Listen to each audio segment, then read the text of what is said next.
Late spring in Pennsylvania is sometimes hard to predict. April this year was unusually rainy and warm. I usually have to mow the lawn for the first time in early to mid-May, but not this year. At least it's not snowing. Last year, at this time last year, we had a snowstorm that dumped 6 inches. I guess having to mow the lawn early is worth the cost of avoiding snow. And with tax season over, it was nice to be outside in the sunshine. My house has an interesting feature.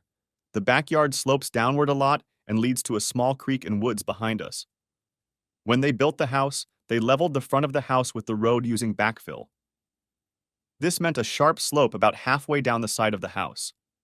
Thus, a basement that was completely enclosed in the front ended up open in the back.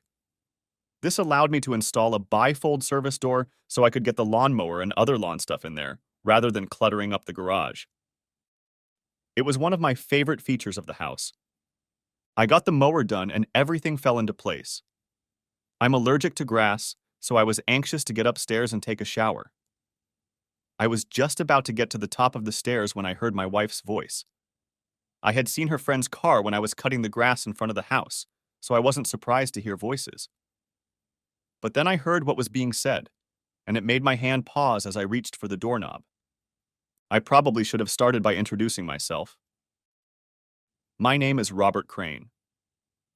I preferred to be addressed by my first name, Bob, but at school they called me Hogan in honor of the actor Robert Crane, who played the lead in Hogan's Heroes. I didn't mind, but the show was taken off the air before I was born and is no longer considered a pop culture reference. I graduated from the University of Pennsylvania with an accounting degree, still bearing the last name Hogan. I earned my CPA degree in minimal time after graduation and now work for a large firm in Philadelphia as a team leader doing audits and the like. It's not the most exciting position, but it pays very well, and I've been able to see the inner workings of many companies.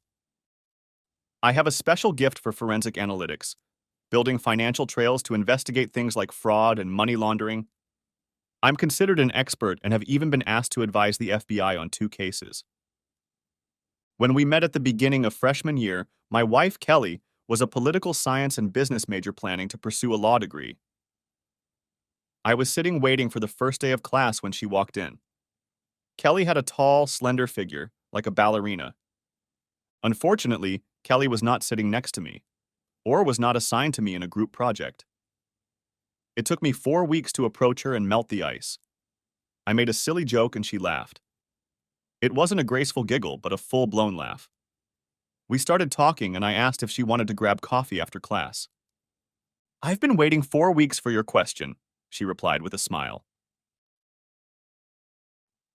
For the last 2 years of college, we were rarely apart. Our parents weren't too pleased, but in our senior year we moved to live together. But they saw how devoted we were to each other and soon got over it. I couldn't see how it could be better. But it did.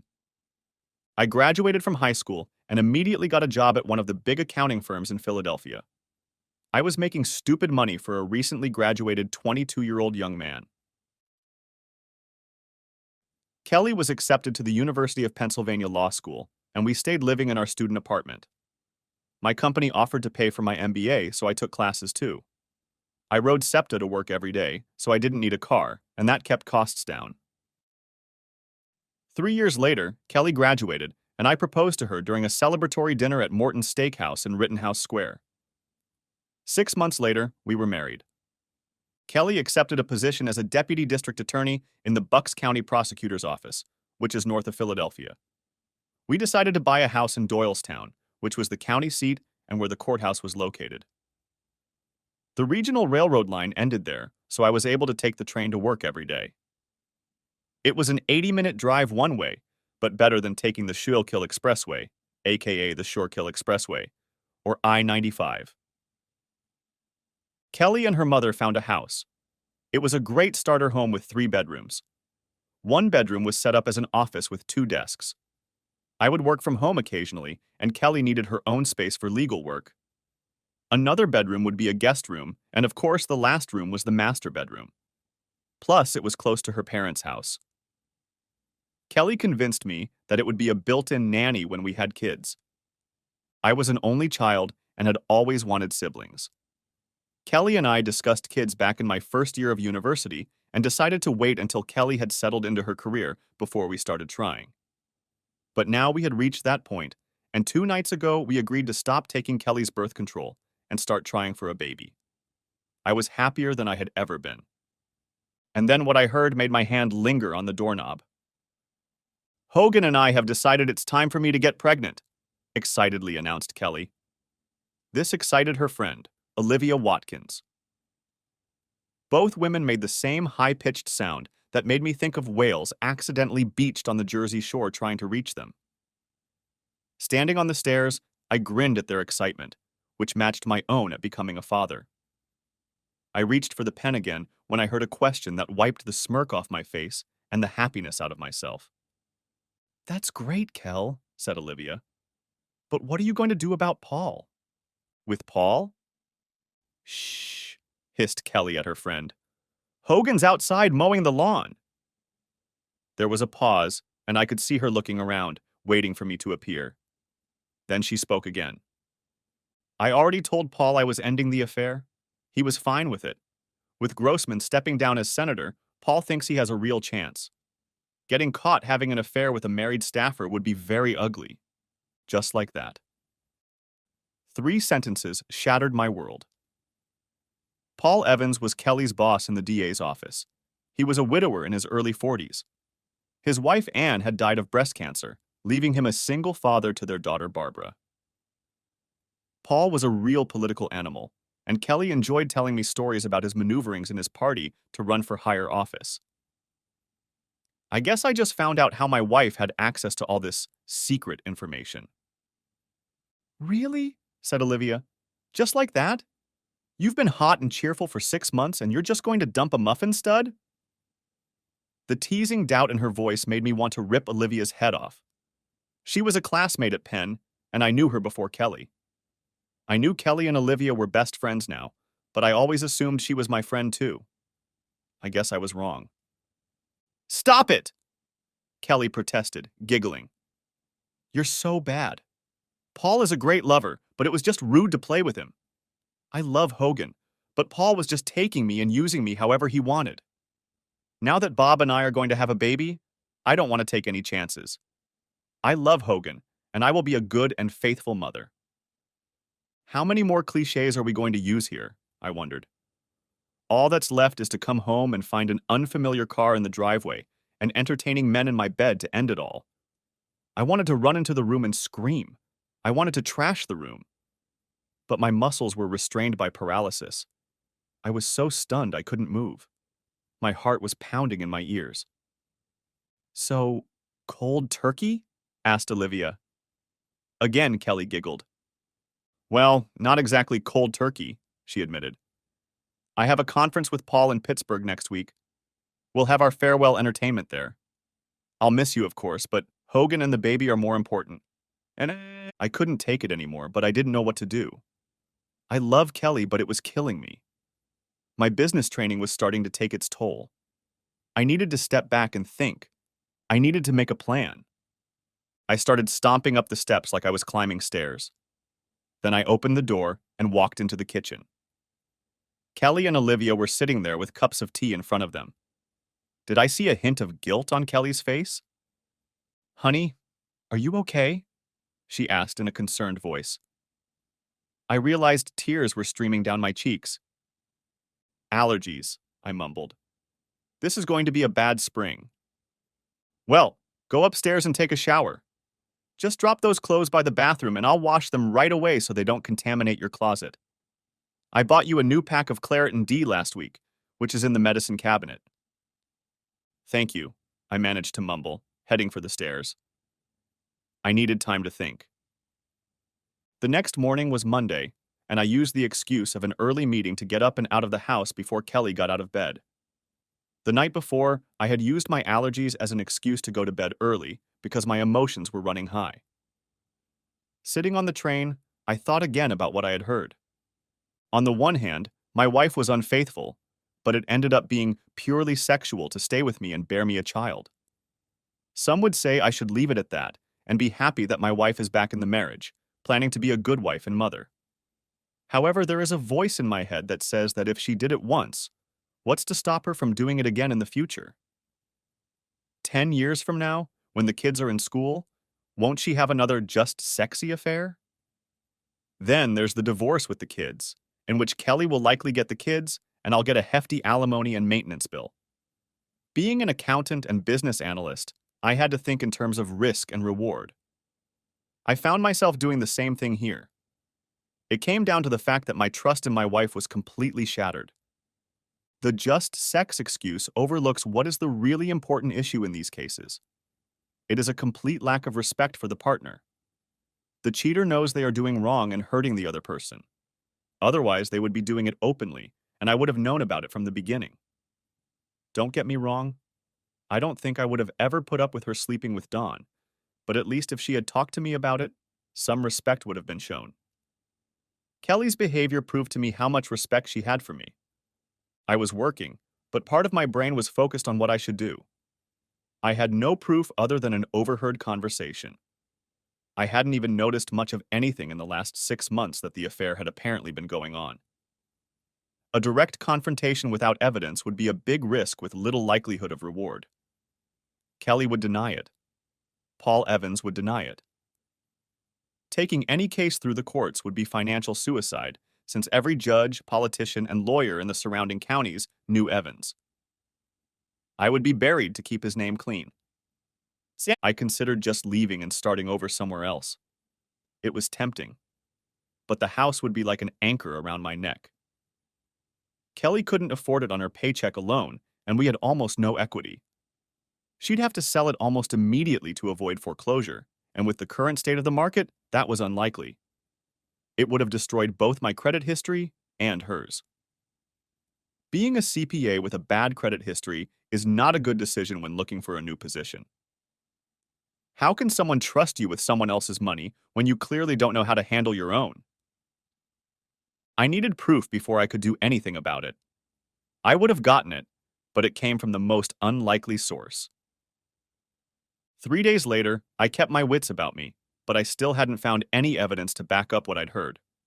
Her personal laptop was clean. No secret email accounts were found.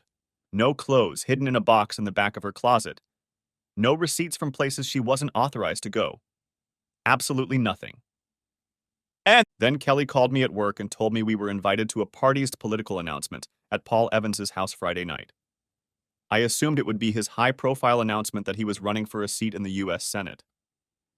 I had thoughts of a high-profile announcement, but I still had no proof, darn it. We arrived just in time for the start of the event. Evans had a nice mansion near Washington Crossing with a small horse farm.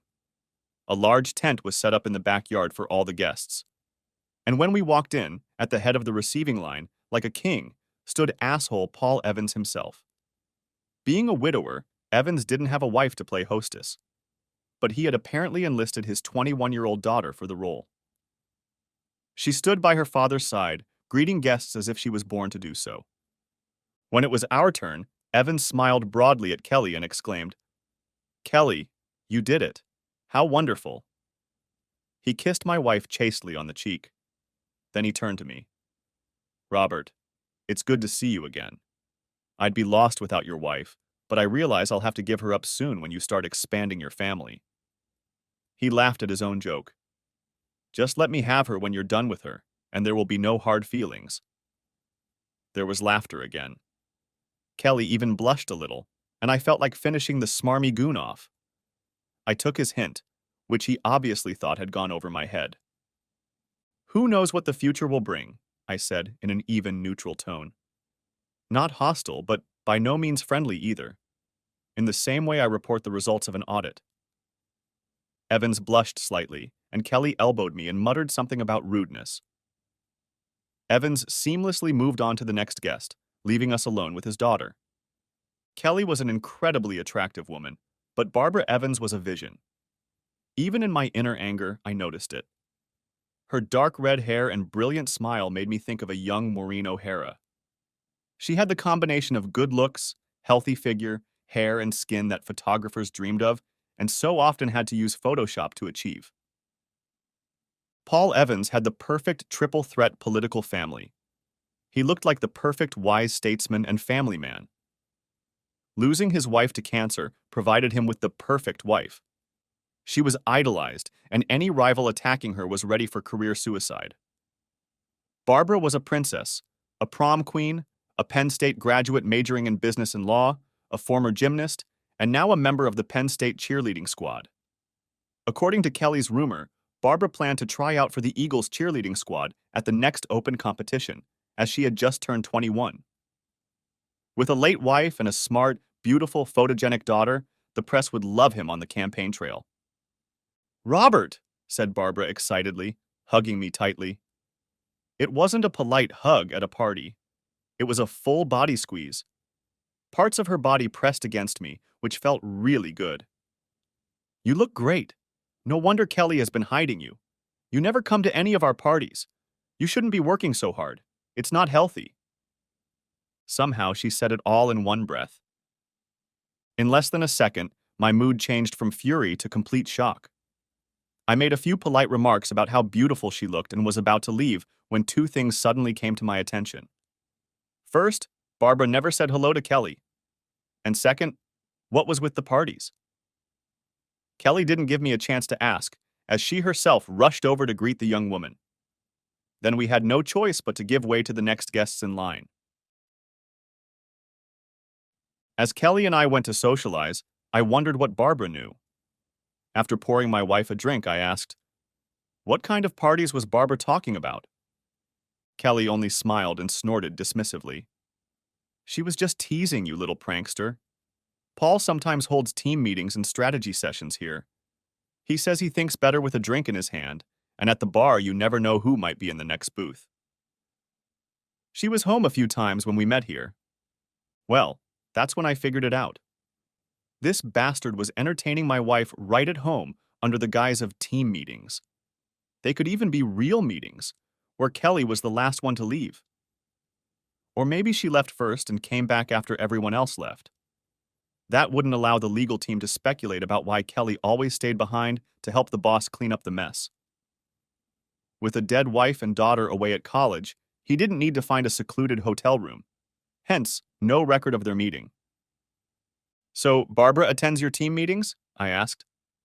Kelly waved the question away. "No, she's been home a few times when classes were canceled. She just teases her dad about throwing parties during work hours." She tugged on my arm. "Come on, honey, let's go treat your fiancé." For the next hour, Kelly didn't take a step away from me. We talked to a few of her coworkers, and several of them talked about our plans to have a baby and how sorry they would be to lose Kelly for a while, but how happy they were for Kelly and me.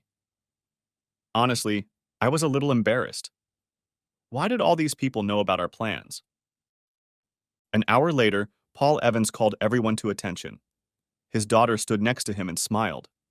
He started by thanking everyone for coming and then began by announcing his big campaign. Everyone was expecting it, but was still excited. I noticed the publisher of the local newspaper and one of his reporters taking notes. I'm sure there will be a lot written about it in tomorrow's paper. I won't bore you with the rest of the details of the party. It would have been an enjoyable time had my heart not been shattered and my brain not been working at maximum capacity thinking how to prove it all.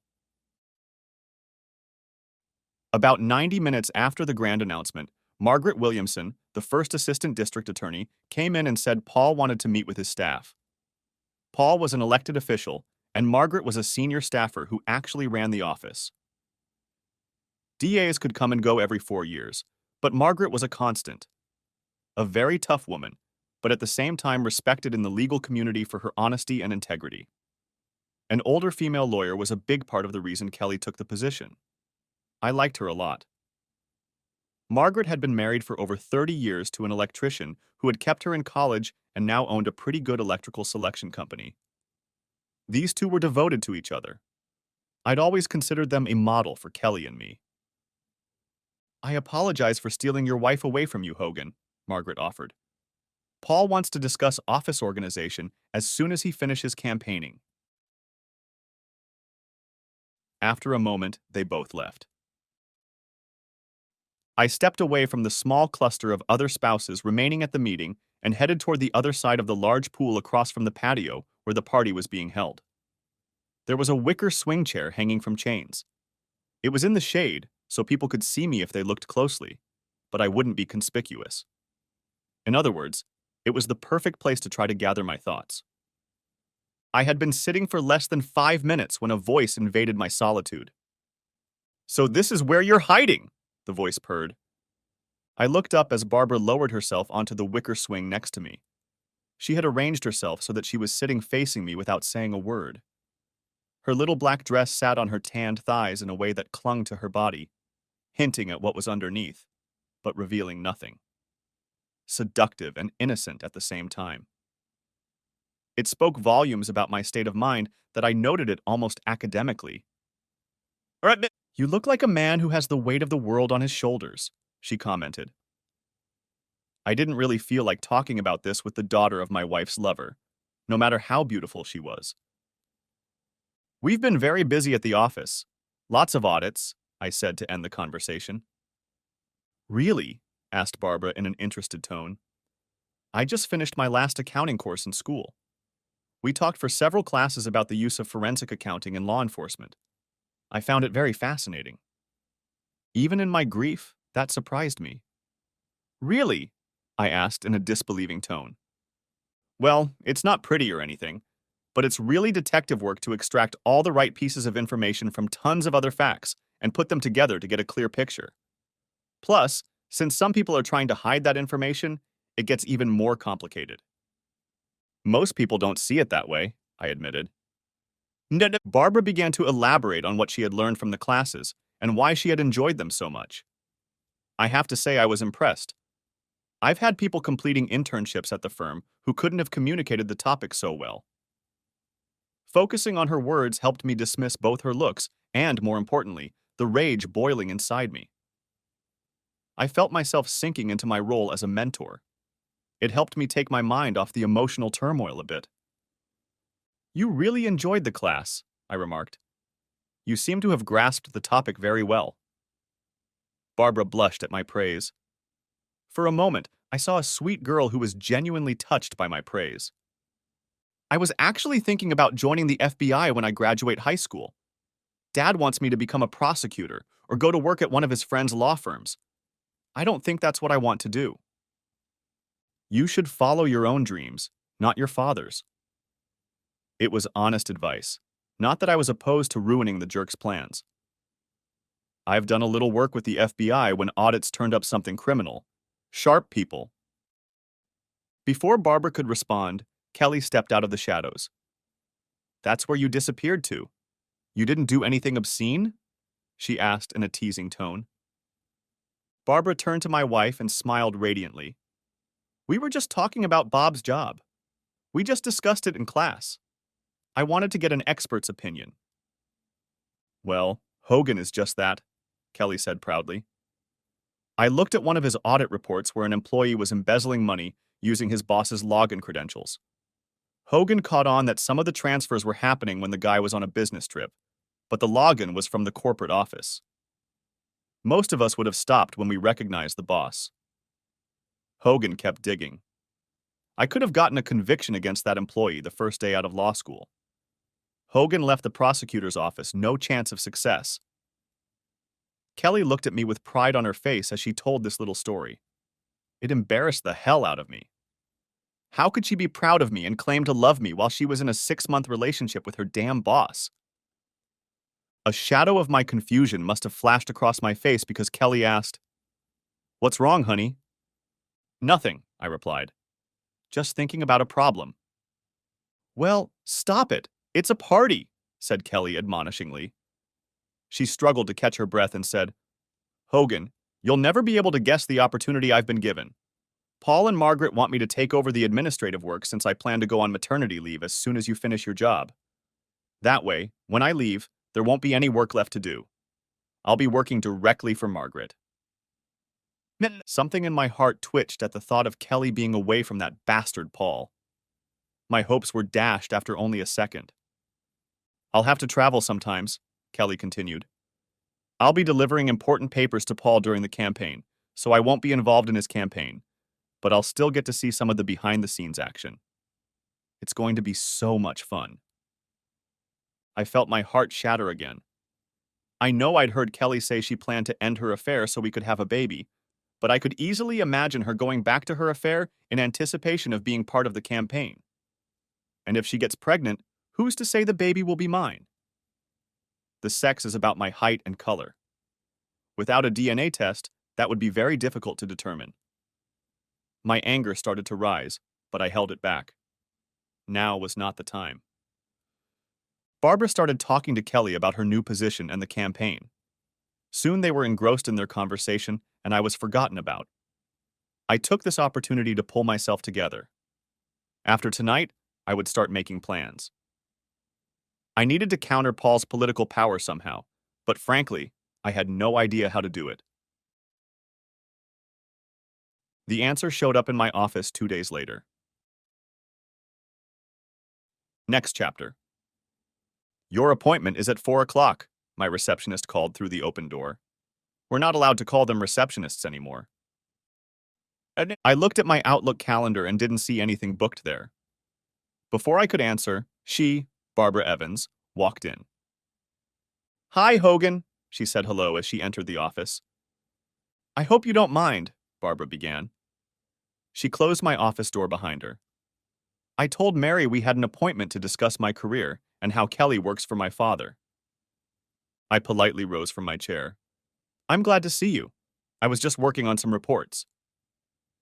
I gestured for her to take one of the chairs in front of my desk. When she was seated, I sat down. What did you want to talk about? The happy expression on Barbara's face suddenly disappeared. I think you know, Bob. I saw it in your face when you were talking to my bastard father. I'm so sorry he destroyed such a good guy. I was stunned. This was not what I had expected. What are you talking about? I asked cautiously. Barbara grimaced. About that asshole known as my father having an affair with your wife. I leaned back in my chair at such a straightforward answer. Did you just find out? Asked Barbara softly. I nodded. I'm very sorry. When did you find out? I asked. About 3 months ago, Barbara admitted. I don't know when it started, but I found out in February. One Friday I went home early and they were having one of their meetings at our house. I had a late lunch with a high school friend, so I just ran in there to drop off my stuff, say hi, and leave. Dad asked when I'd be home, and I said after dinner. Turns out my friend was sick and couldn't make it. I grabbed a bite to eat and went home. I saw Dad and Kelly. I took a picture of them. You took a picture of them? I asked in shock. I also wondered if I could get copies of the pictures. That would be very helpful in the divorce. As if reading my mind, Barbara reached into her bag, pulled out a large envelope and placed it on my desk. Here are pictures from that day and a few others. She paused and grinned. Dad installed a security system in the house. Everything outside is locked down, and there are cameras in several rooms. If you know the website and have the key fob and password, you can get into the house from almost anywhere. There's a thumb drive with video on it, too. I was shocked by this. Paul's daughter was handing me everything I could possibly need to divorce and destroy her father. Why? I asked. The sad expression on Barbara's face was replaced with anger. Because, she said in a quiet voice, I hate that bastard more than you ever could. I answered nothing, but waited. After a moment, she spoke. Dad met Mom when she was in college. He was an aspiring attorney who was assigned to the Philadelphia crime squad. Mom had come from Ireland to study. Her family lived in affluence, but died in the Londonderry bombing. She came here to get away from the turmoil. Her voice took on a soft tone that she had probably adopted from her mother. Mom dated some loser who hit her so hard she ended up in the emergency room. Kelly paused and placed a small book on my desk. It was quite thick and decorated with green lace. I found her diary after she died, and she was something of a submissive. She liked to be commanded by a strong man. This asshole went too far and she ended up in the hospital. Dad was assigned the case. They met, the asshole went to jail, and a year later they were married. Dad was always ambitious. He got a smart, beautiful woman with an exotic accent. Mom got a strong man who would protect her. I came along a few years later. Dad wanted me to do gymnastics. He thought his daughter's performance in the Olympics would do wonders for his political career. Do you know how most gymnasts' careers end? I shook my head and replied, I never really thought about it. Barbara smiled. I was told to do cheerleading and be an all-American girl. I didn't mind, as I enjoyed performing, but then I realized I was just a prop for my father's ambitions. Mom knew about it almost from the beginning. Dad had been having affairs almost from the moment they were married. Mom knew and begged him to stop, but she was too weak to do anything about it. She felt trapped. She was a confirmed Catholic, so divorce was out of the question. Barbara paused for a moment, and I let her gather her thoughts. After a moment, she continued. Sometimes I wonder if her bad reaction to the cancer treatment was the result of her subconsciously wanting to die or actively sabotaging the treatment. Anyway, I was with her in the hospital when she died. The official story goes that my father was in court seeking a murder charge. He got the doctor to change the time of death. He was actually entertaining his assistant at her apartment to celebrate. He just displayed the mom as a trophy, and the press loved the story of how they met. Heroic prosecutor goes to rescue a woman. Hell, the bastard beat her more than once himself from what I've seen.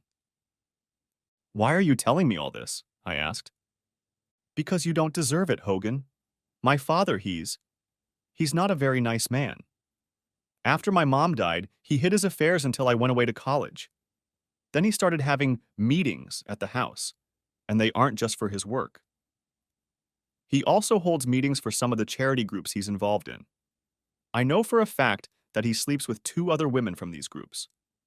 One of the poor women actually thinks it's true love and is going to leave her husband. Kelly thinks that? I asked. I knew I'd heard that, but I was still curious.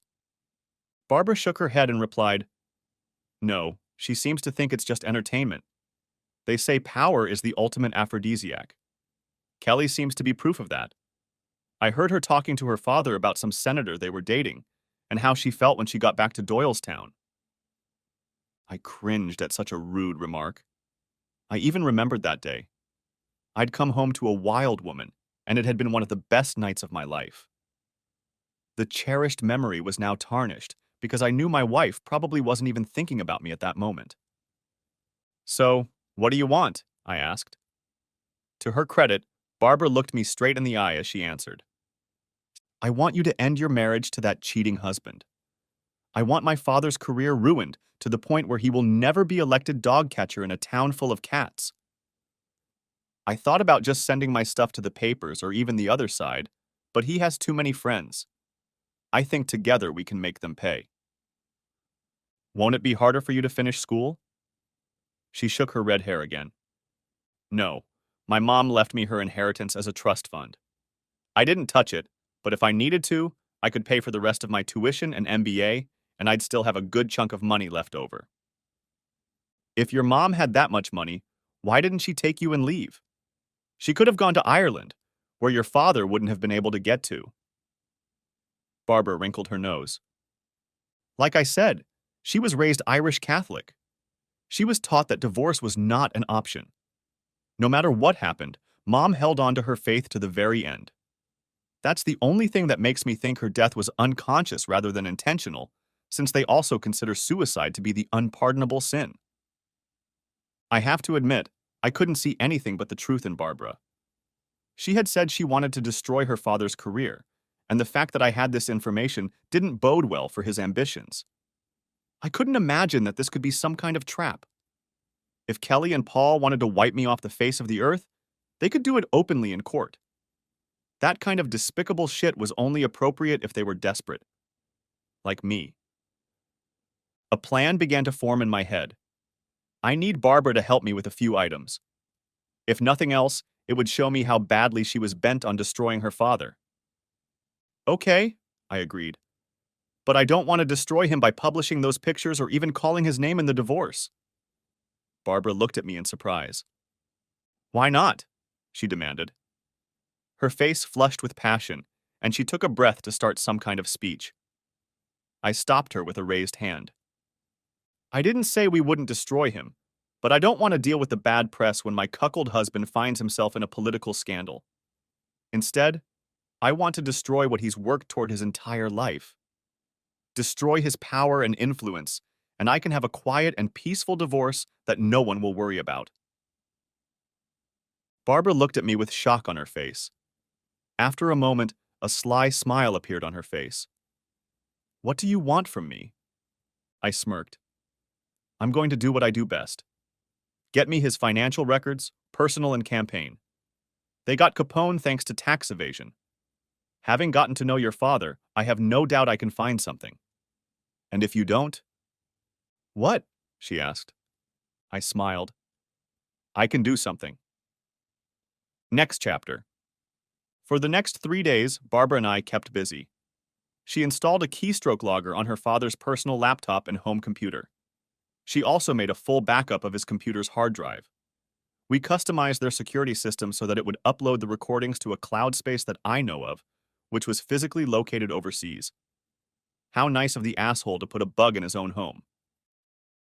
For my part, I didn't tap Kelly's phone. Thanks to Barbara's evidence, I didn't need anything else.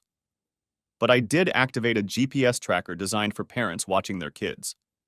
It basically used cell towers for location unless I sent a command to activate the GPS. I just didn't want it to catch me at home when I was busy working. I faked a groin injury the day after Barbara first came to see me. That gave me an excuse not to do it with my wife. I never thought I would have to make up an excuse not to do it with my beloved wife. After hearing about the number of Paul's partners, I didn't want to risk even more than I unknowingly did. Besides, I don't think I could have done it without venting my anger. By the way, I made a doctor's appointment to get checked for STDs. Nothing showed up at first, but some of them, like HIV, can go months without testing positive for antibodies. Kelly went to the conference in Pittsburgh for her last date with Paul. Not surprisingly, she was very excited about the trip, leaving her hanging for the last few days. Some guys might have given her a farewell entertainment as revenge. My problem was that somewhere inside, I still loved her. I could never trust her again, but that didn't mean I didn't still love her. But I also couldn't bear the thought of entertaining her after what I'd learned.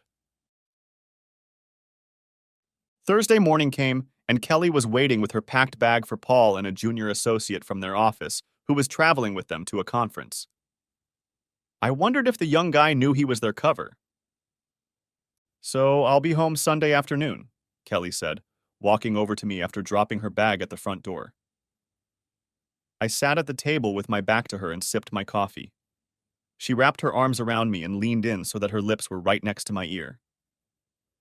I hope you're feeling better so we can start on the baby, she whispered. Her tone would have brought a dead man back to life, and her scent. It brought me back to more innocent days. I wanted to cry right there, but I managed to restrain myself. I'll ice it so it heals, I assured her. I stroked her hand and kissed her forehead. I wish I didn't have to go to this. It would be so much better to just stay home with you. And you can always tell Evans that something more important came up, I said. It just came out. And from the way she looked at me, she heard something in my tone. What's your problem, Paul? She asked in an amazed voice. First you were rude at the party, and now you sound like you hate the man. I forced myself to calm down and shrugged. Honestly, I've seen too many hot jerks like Evans who think they're untouchable and the epitome of power. They're the big fish in a small pond. They sell the illusion of power and get people to buy into it. Like that mayor in South Carolina last year. Big, powerful guy embezzled the city's money by sleeping with 3 married women. Now he's serving 10 years in federal prison, and they're all divorced and publicly humiliated. I have the same feeling about Evans. If he makes it to Washington, he'll be entertaining uncomprehending interns within a week. But eventually, his wheels fall off, and his shit will splatter everyone around him when it does. Kelly looked at me in shock. She'd heard me rant about those scumbags before, but she'd never connected Evans to them before. I probably should have kept my mouth shut, but it felt good to let it out. Even though the marriage was over, I also felt it was only fair to warn Kelly. I still loved her, even if I would never trust her again. Hogan, that's a terrible thing to say about Paul, protested Kelly. He's a good man who's done a lot for the people of this county. He's not like that. I heard the almost pleading tone in her denial. In a timing that could not have been anticipated, we heard the sound of a car horn outside the house. Paul had arrived. Kelly sighed disappointedly.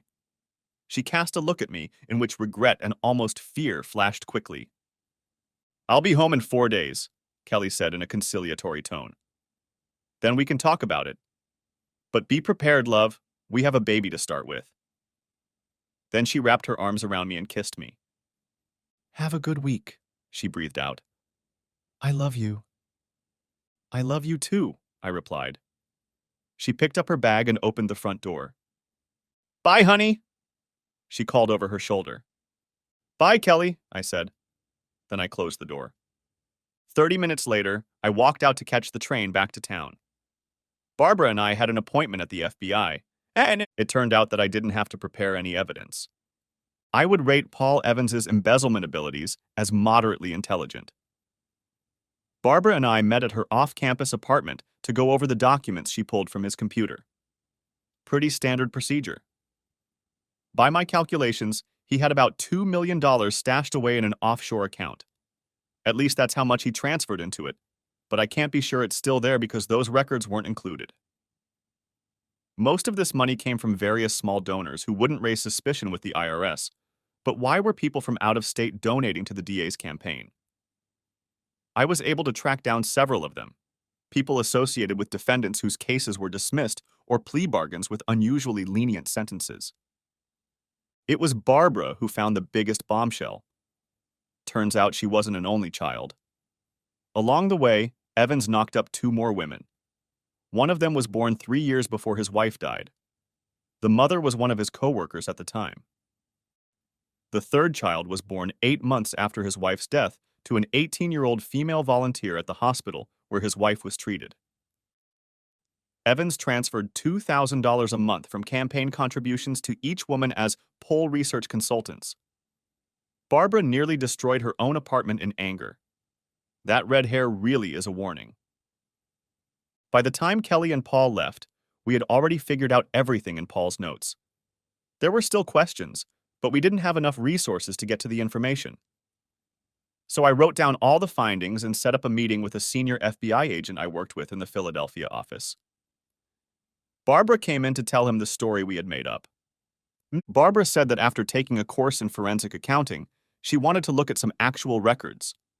She decided to look at her father's records out of innocent curiosity.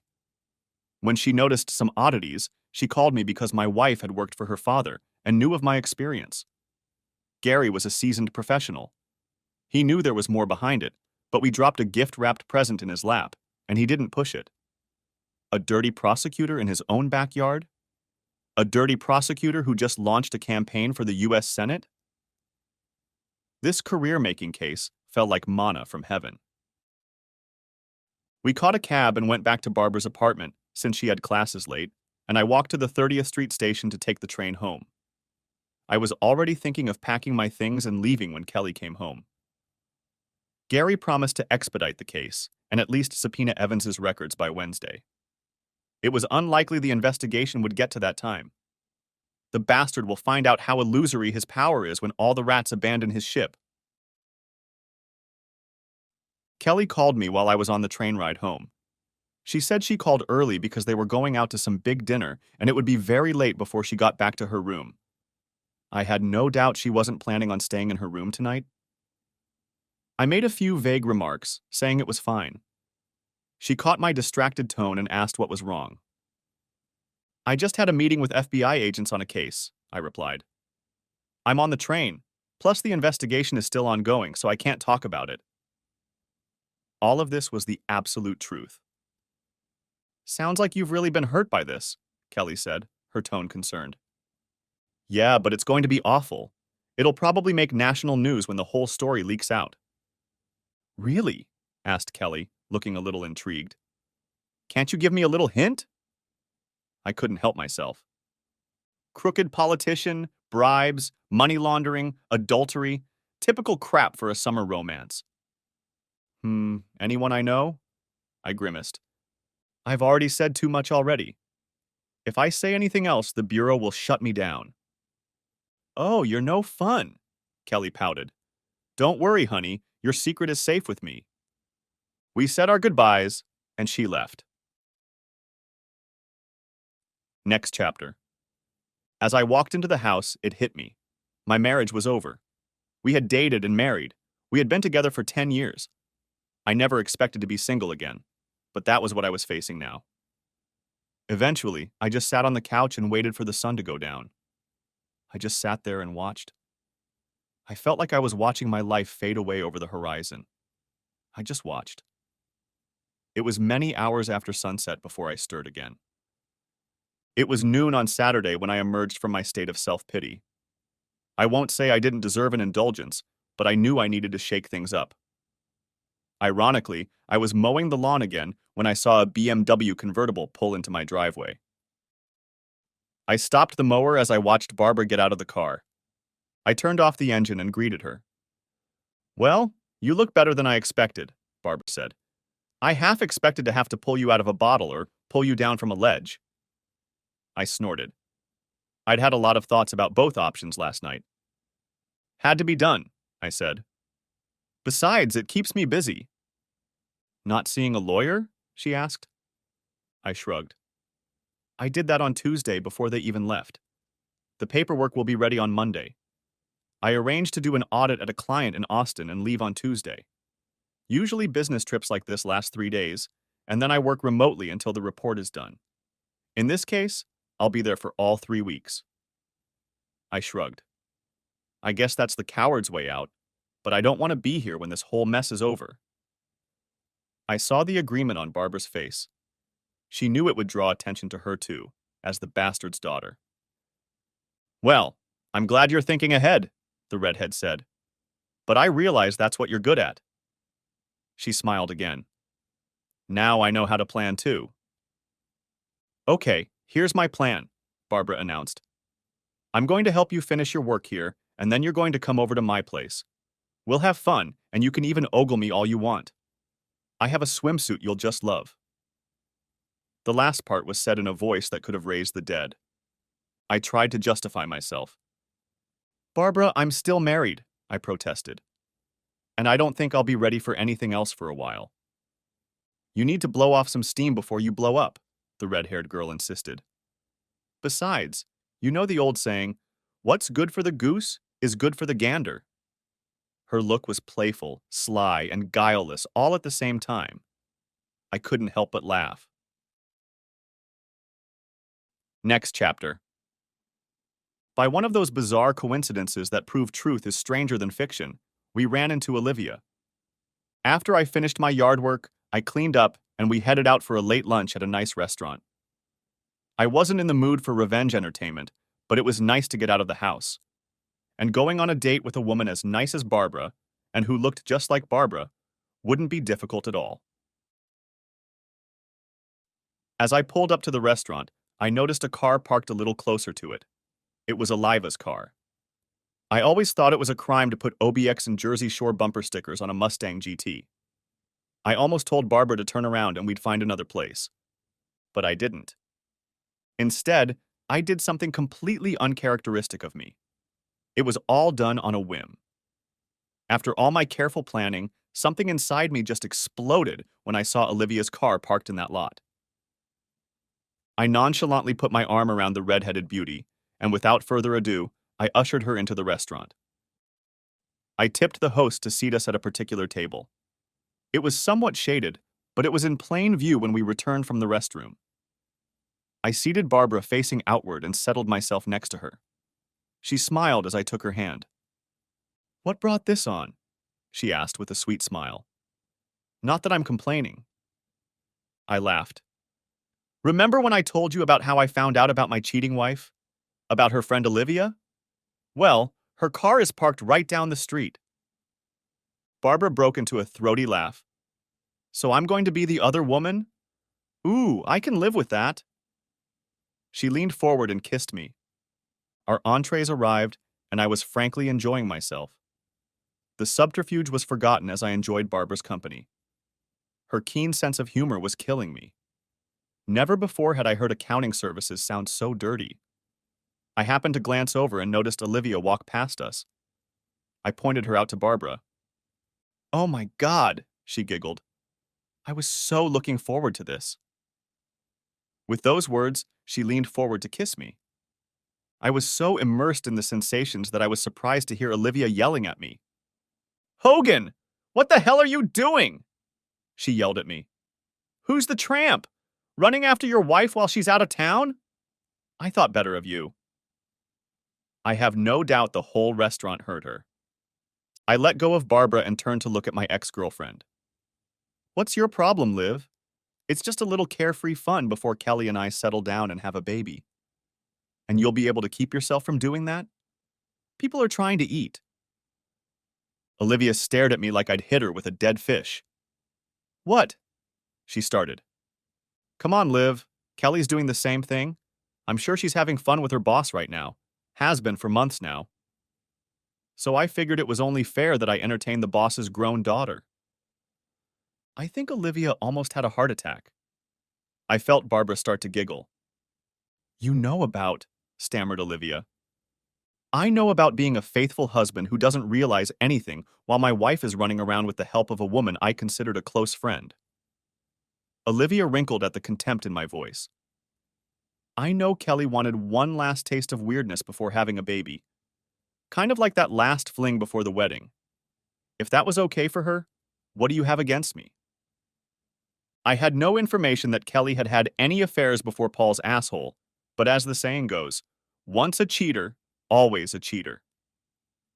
I made an attempt in the dark with my suspicions and wondered if Liv would get off balance to confirm them. She said, "You know about that too?" She sighed. "No, but thanks for the confirmation," I replied. Olivia turned pale. "Go away, Olivia," I said. She turned and ran away from the table. A few minutes later, we heard a noise. It was Olivia leaving the restaurant. "Well, it was fun while it lasted," Barbara said with a slight chuckle. "I really wished she'd been there longer." Her smile made me blush. "You know she's probably on the phone with your wife right now," she added. "Probably," I agreed. "I'm giving her 5 minutes before my phone goes off. However, if she leaves right now, it'll be 5 hours to get home from Pittsburgh. That would give us time for dessert, and that would leave me plenty of time to get home and pack. Too bad I won't get to see you in a bikini like you promised." Barbara laughed again. "Oh, I guess we can do that another time." She reached out to grab my shirt and pull me closer. "You know my semester ends in a week and a half," she whispered in my ear. "I've always wanted to see Austin." I barely had time to catch her words before her tongue dug into my ear. Epilogue. Yeah, shit really hit the fan. Kelly started calling me 10 minutes after Olivia left the restaurant. I listened to a few of her messages and she was furious that I cheated on her. It almost made me laugh. After an hour of her messages and texts, I blocked her number. I knew she would eventually just call from another phone, but she was driving back from Pittsburgh, so she couldn't just ask to borrow someone's phone on the turnpike. I went home and packed up all my personal belongings, not just the ones for the trip to Austin. I had time. 4 hours after meeting Olivia, I was leaving home, probably for the last time. After depositing most of my belongings in a storage locker, I checked into a hotel near the Philadelphia airport until I found a place to stay. I talked to Barbara a few times on the phone. She had gone to a friend's house, as her father was now leaving furious messages on her phone. I rescheduled my flight to Austin for the day and left Monday morning. Kelly managed to call my phone a few times from other numbers. Now it was tearful rants about how I could do this to her, why I ruined her career, etc. etc. etc.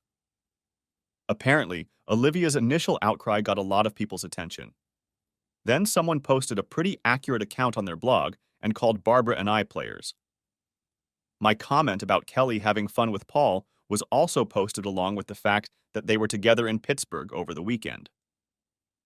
This caused quite a stir in county political circles and at the courthouse. For the rest of the week, I avoided most news from Philadelphia. It wasn't until Friday that I received an email that told me what was going on in Doylestown.